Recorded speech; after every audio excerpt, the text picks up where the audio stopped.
Graça e paz, amados irmãos, todos os que estão nesse momento cultuando conosco, né? Vocês que estão em seus lares, para mim é motivo de alegria de estar nessa noite aqui, trazendo a mensagem do Senhor, mas onde o Senhor já tem falado grandemente aos nossos corações. Queridos, quero agradecer ao pastor Valdeci, pastor Eri, pastor Francisco, né, por ter nos ensinado, por ter nos deixado em um patamar tranquilo de ter aprendido a sua palavra. Mas, queridos, nessa noite, peço que os irmãos abram suas Bíblias.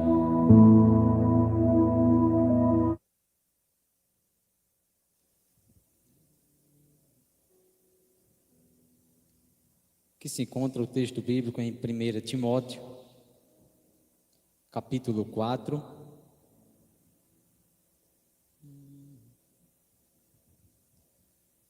a partir do versículo 6.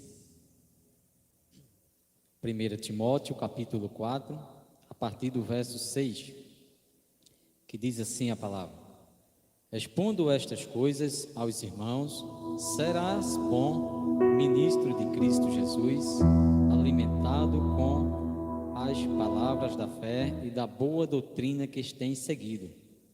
Mas rejeita as fábulas profanas e de velhas caducas. Exercita-te pessoalmente na piedade, pois o exercício físico para pouco é proveitoso, mas a piedade para tudo é proveitosa, porque tem a promessa da vida que agora é e da que há de ser.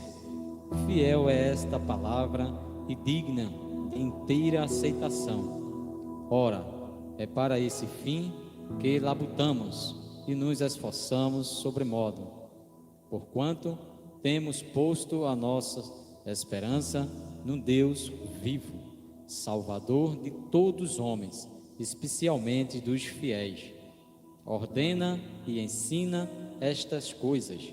Ninguém despreze a tua mocidade, pelo contrário, torna-te padrão dos fiéis na palavra, no procedimento, no amor e na fé, na pureza. Até a minha chegada, aplica-te à leitura, à exortação, ao ensino. Não te faças negligente para com o dom que há em ti, o qual te foi concedido mediante profecia, com a imposição das mãos dos presbíteros. Medita estas coisas e nelas ser diligente, para que o teu progresso e toda seja manifesto. O verso 16 diz assim: tem cuidado de ti e da doutrina, continua nestes deveres, porque fazendo assim salvarás tanto a ti mesmo como aos teus ouvintes. Amém, igreja? Irmãos, esse texto me fez me lembrar um poema que eu ouvi pastor Francisco, pastor Eri, algum tempo atrás. E quando eu estava conversando com Deus, pedindo que Ele me desse uma palavra, e esse poema veio à mente, e que diz assim, um poema, irmãos, que diz: Deus chegou para Adão e disse: Adão, o que tem nas mãos? Adão, ele disse: tem uma mulher. Então Deus disse: cuida dela. O que tem nas mãos, Noé? Ele disse: uma marcenaria. Então usa para o meu serviço e constrói uma arca. O que tem nas mãos, Abraão? Ele diz: Senhor, tenho uma promessa. Então Deus diz: Abraão, ele diz: tenho uma promessa. Então o que tem nas mãos, Moisés? E ele disse: o que tem nas mãos? Então disse: coloca na água e eu farei um grande milagre. E Moisés disse: o que eu tenho na mão, Senhor, é um cajado. E o que tem nas tuas mãos, Ruth? E ela disse: a prudência e a virtude. Então Deus disse: da tua descendência virá o meu filho Jesus. E continuou e disse: o que tem nas tuas mãos, Saulo? E ele disse: Jesus, o que tenho nas mãos é o conhecimento da lei. Então, com ela tu ensinarás ao meu povo. O que tem nas mãos, meu filho Jesus Cristo. Quem me compraz? E Jesus disse: a cruz do Calvário e o cálice do meu Pai. Jesus então ouviu a voz do Pai dizendo: com esses símbolos morrerás pela humanidade e a salvarás.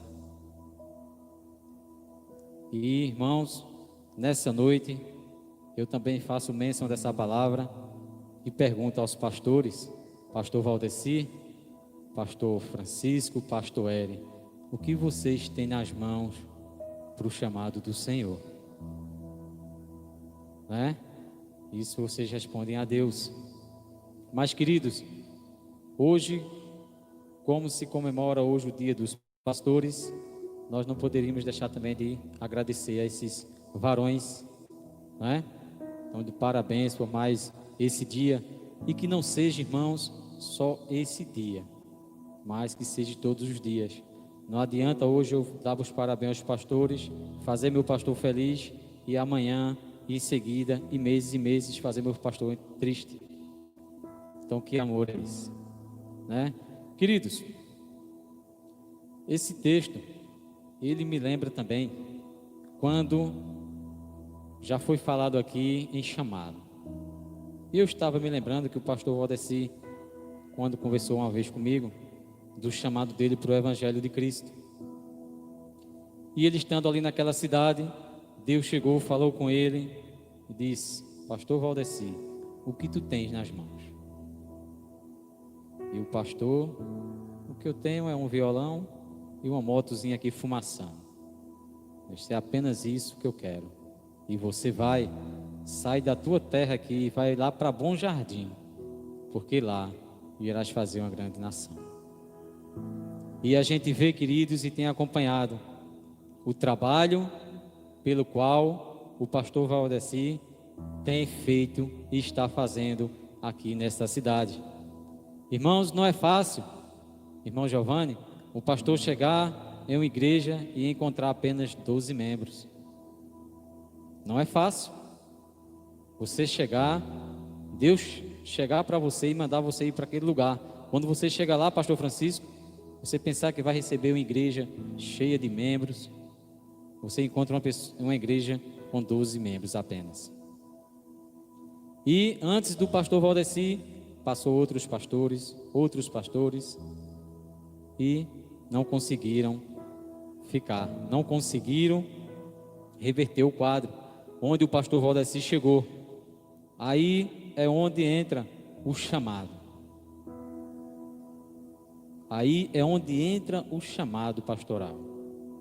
É o desejo de estar na obra.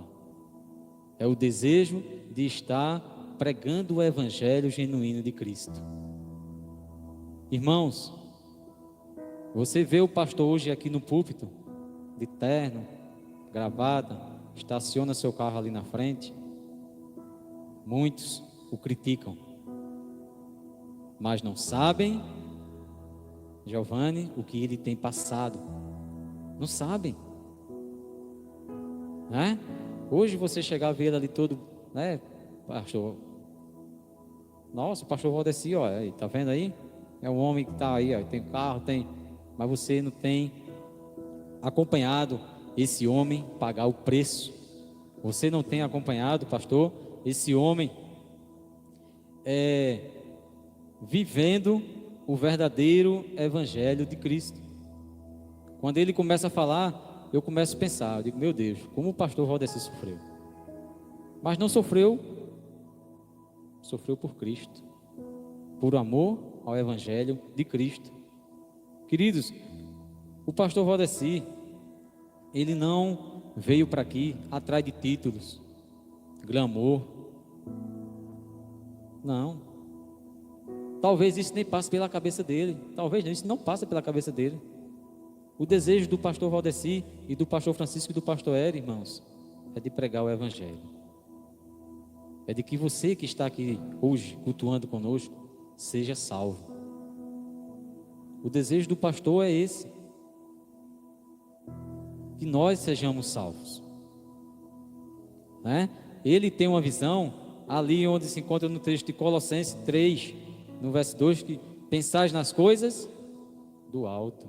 O pastor, irmãos, ele não está aqui pensando nas coisas terrenas, mesmo porque se fosse, quando ele chegou aqui com 12 membros, eu vou ganhar o que aqui? Não é, pastor? Isso não é uma profissão, como já foi dito, não é? O que é que eu vou ganhar aqui com 12 irmãos? Eu vou para um lugar onde eu vou ganhar mais. Mas Deus não, você vai ficar ali. E o pastor recebeu este chamado. E hoje tem uma igreja com mais de 200 membros, onde está pastoreando com mais 2 pastores auxiliares. Mas você não vê o pastor Valdeci parar por nada. Por nada. Sempre está ali, sempre está incentivando, sempre está dando um apoio.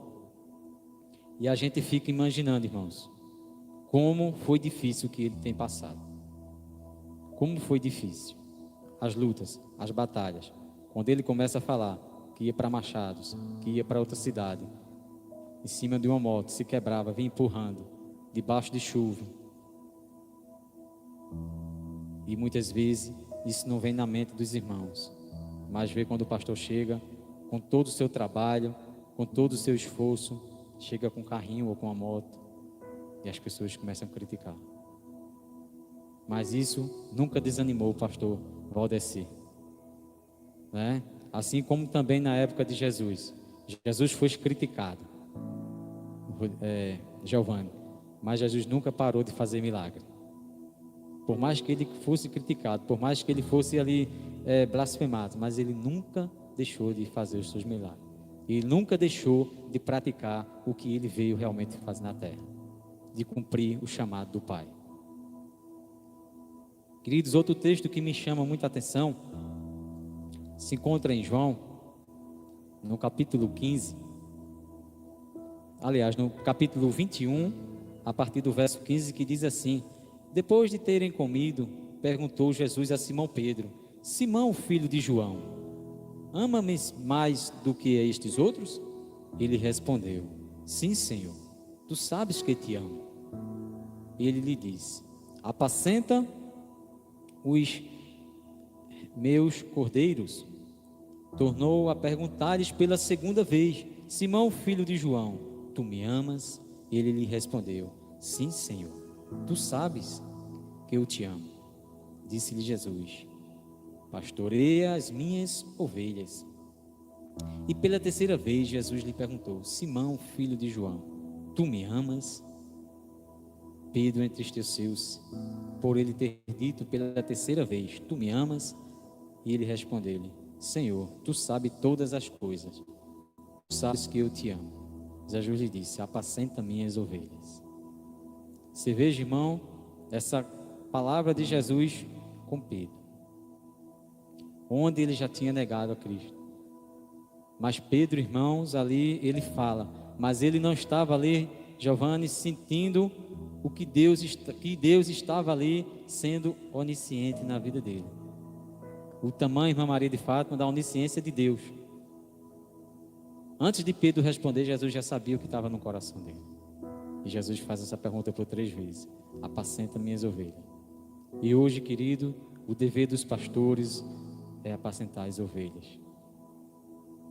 O pastor Valdeci, pastor Francisco e pastor Eri, eles não estão aqui pregando um evangelho para as ovelhas, para eles, mas ele está pregando um evangelho para que as ovelhas tenham um encontro com Cristo.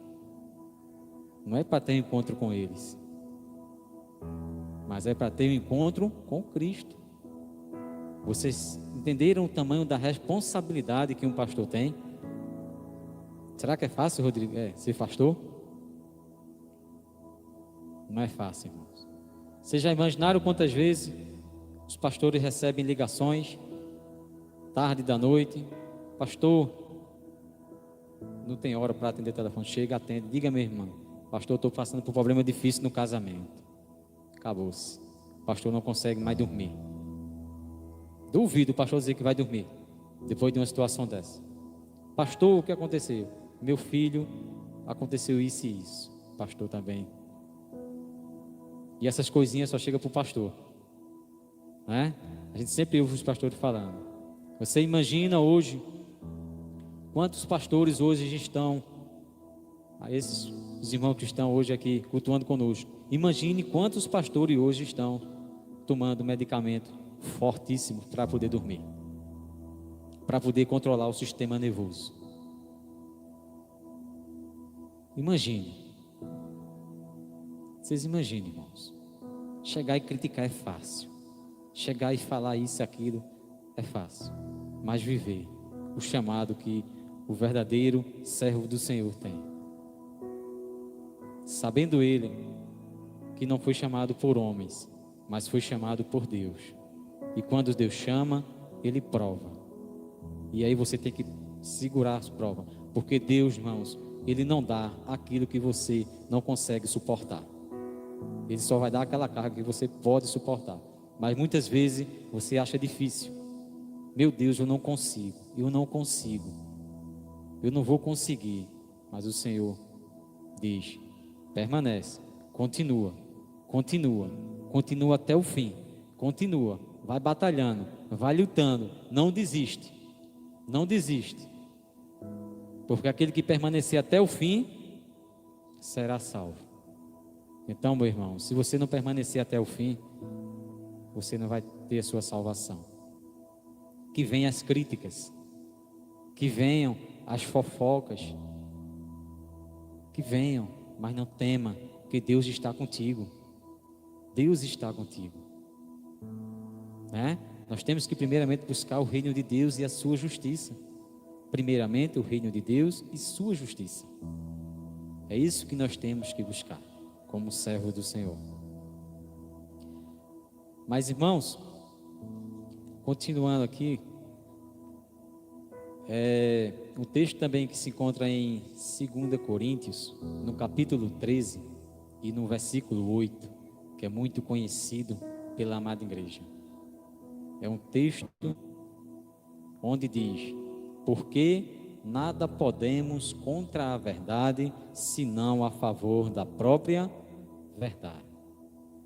Existe hoje, irmãos, inúmeros pastores gospel, inúmeros pessoas procurando apenas títulos, pessoas querendo apenas se beneficiar de um certo modo financeiramente. Isso quando a gente liga uma TV e a gente põe um programa ali que está passando algum programa evangélico, a gente vê que enquanto o pastor está falando, está passando a tarde embaixo: agência, banco tal, agência tal, banco tal. Você vê. Foi esse o evangelho que Cristo veio trazer para nós? Vender o evangelho?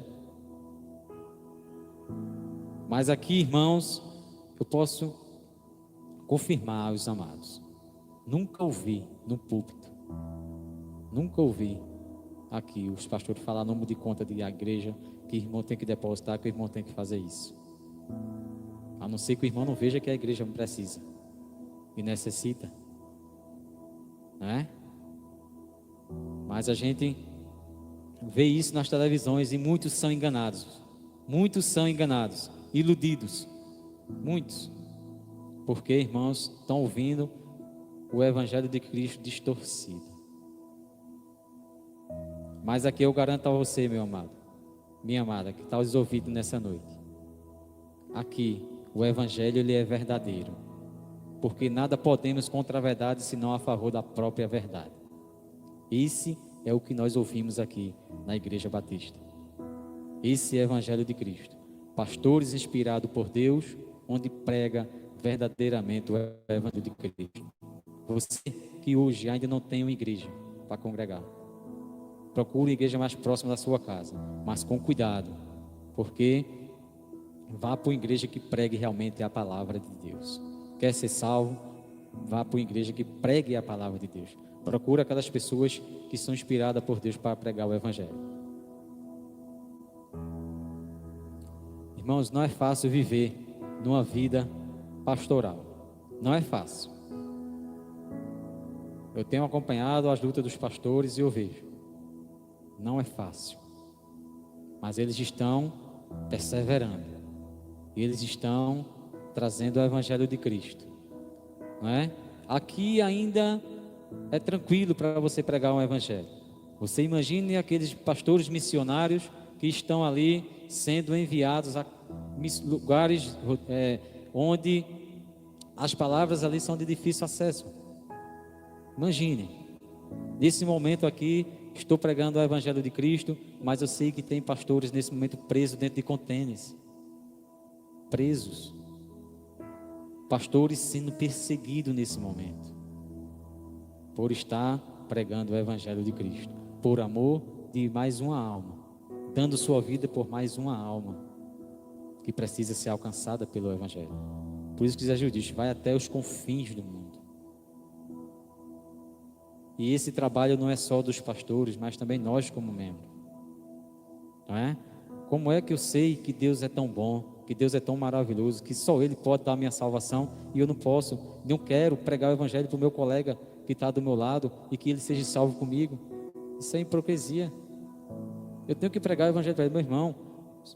Busque a Deus, procure endireitar os seus caminhos e não menosprezar. Só eu que quero salvação para mim e aquele irmão.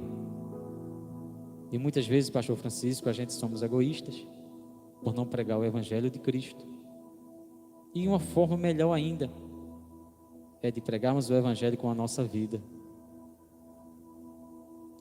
Nós já ouvimos muitas vezes que muitos crentes só brilham dentro da igreja, mas fora é uma luz de um mar abafada, onde as pessoas olham e não vê o claro, não vê a luz do Espírito Santo brilhando.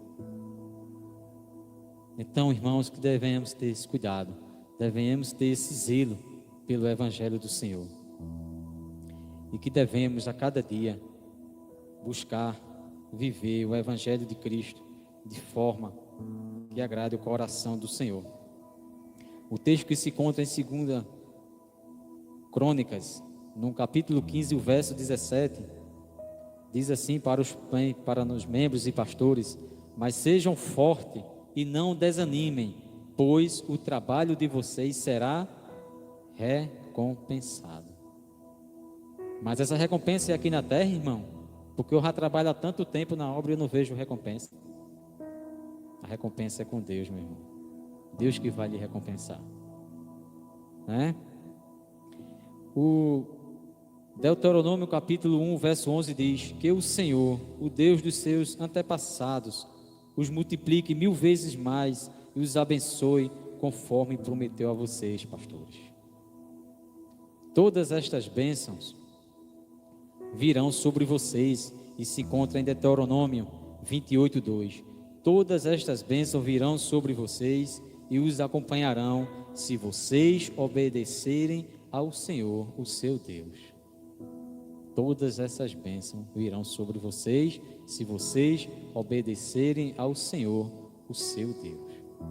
Ser pastor, irmãos, é uma questão também de obediência. Obediência ao Senhor, de humildade. E um texto de encorajamento para os pastores manterem firmes se encontra em 1 Coríntios, no capítulo 16, verso 13. Estejam vigilantes, mantenham-se firmes na fé, sejam homens de coragem e sejam fortes. Não desanimem. Sejam homens de coragem, sejam fortes. E o Deuteronômio capítulo 20, verso 4 diz: pois o Senhor, o seu Deus, o acompanhará e lutará por vocês contra os seus inimigos para dar a vitória a vocês. Amém, igreja? Que o nosso Deus, nessa noite, possa ter aplicado essa porção nos nossos corações e que possamos, irmãos, não só hoje, mas todos os dias de nossas vidas, nos aproximar mais de Cristo, ter mais intimidade com Cristo. Porque muitas vezes temos a Bíblia, mas não lemos. Só lemos quando chegamos na igreja. Muitas vezes, irmão Rodrigo, temos uma rica oportunidade de pregar o Evangelho e não pregamos. Muitas vezes deixamos para amanhã e o amanhã pode ser tarde demais. Não é? Não sei se já aconteceu com vocês. Comigo ainda não, graças a Deus. Mas de eu ter a oportunidade de pregar o Evangelho para alguém e no outro dia aquela pessoa não mais fazer parte desse mundo. Imagina como é que a pessoa vai ficar. Poderia ter ali falado com aquela pessoa bem antes e ela ter tido um encontro com Jesus.